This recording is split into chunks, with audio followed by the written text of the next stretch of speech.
Kasado na po ang ikalimang State of the Nation Address o SONA ni Pangulong Bongbong Marcos bukas. At live mula sa Quezon City, nasa frontline ng balitang yan si Ian Suyu. Ian, magandang hapon. Kamusang seguridad dyan sa batasan para sa State of the Nation Address o SONA ni Pangulong Marcos bukas?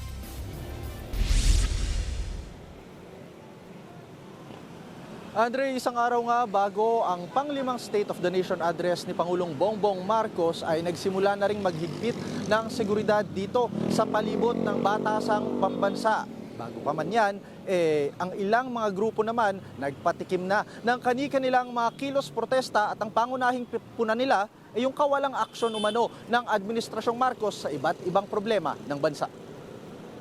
Nakaposte na ang mga pulis sa paligid ng batasang pambansa para sa SONA ng Pangulo bukas. Naka-full alert na ang pulisya at handa na raw ang lahat ng kanilang tauhan, pati na rin ang mga kakailanganing gamit. Kabilang sa binabantayan ng mga critical area tulad ng Commonwealth Avenue, ang mga kalsada sa paligid ng Sandigan Bayan, House of Representatives at Batasan Police Station.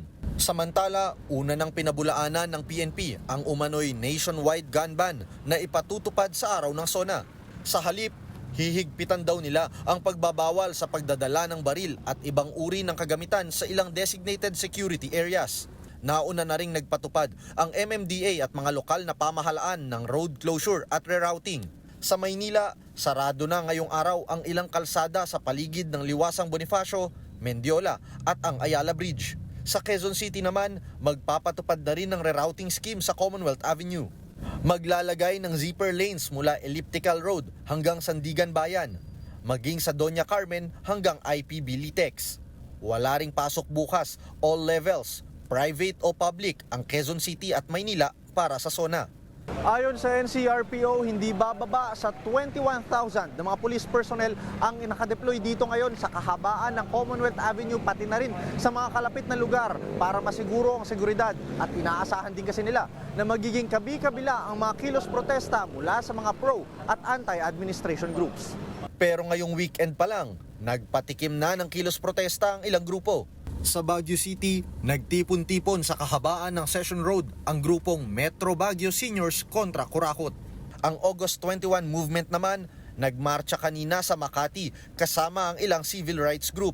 Pinuna nila ang umano'y kapalpakan ng Administrasyong Marcos, pati na ang mabagal na paggulong ng kampanya kontra korupsyon. Bukas alas 10 ng umaga, bubuksan na ng Senado ang second regular session ng 20th Congress. Kabilang sa mga tatalakayin ang ilang priority bills, pati na ang 2027 General Appropriations Act.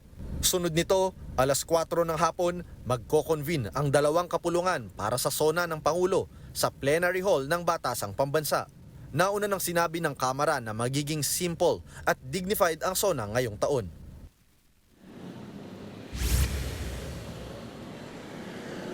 Andre, kung mapapansin mo nga dito sa aking likuran, yung North Gate ng House of Representatives, kung saan mahigpit na rin yung ipinatutupad nila na mga rules sa mga pumapasok ng mga sasakyan dito. Kung tutuusin nga, tuwing may pumapasok na sasakyan, may K9 unit at mga miyembro ng PNP na pumapalibot para i-check kung may kahina-hinala ba na laman yung mga sasakyang pumapasok dito sa lugar.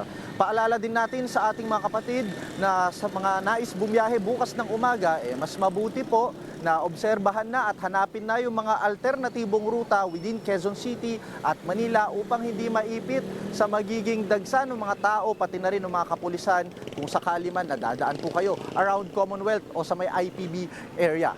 Paalala rin natin sa ating mga kapatid, suspendido po yung impeachment trial bukas pati na rin sa Tuesday para sa pagbibigay daan para dito sa SONA. Magbabalik sesyon ang impeachment trial kay VP Sara Duterte pagdating na yan ng Miyerkules ng hapon. Andre?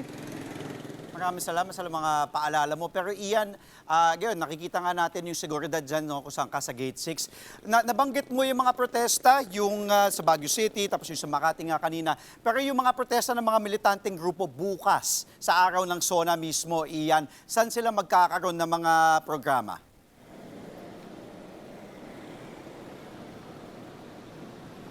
Andre, inaasahan natin na magmamarcha yung mga militanteng grupo na yan, kabilang na yung bayan at iba pang mga pangkat, Bukas sa may Commonwealth area yan, kahabaan yan ng Commonwealth, ine-expect na magsasagawa sila ng programa ng maaga yan.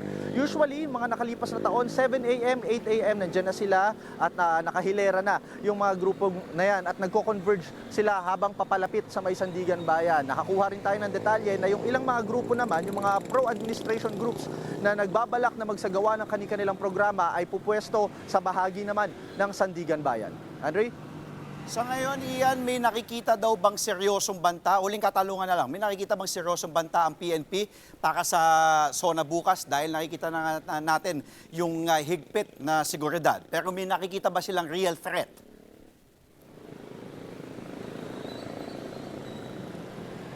Andre, wala pang nababanggit na ganyang bagay ang PNP sa ngayon. Pero anila, kung ano man daw yung posibleng mangyari, they are prepared for the worst possible scenario o kung ano man daw yung makakaharap nila bukas. Dahil pinaka-ina-expect nila yung dami ng mga posibleng magrarally dahil nabanggit na nga, nauna nang binanggit din na ang INC ay posibleng maglunsad din ng kanilang programa sa mismong araw ng SONA.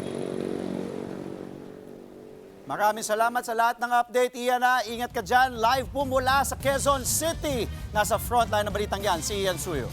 Mga kapatid, Andre Felix po. Iba na ang may alam at may pakialam sa panahon ngayon. Para po sa tuloy-tuloy na balitaan sa frontline kahit weekend, mag-follow at mag-subscribe na sa social media pages ng News 5.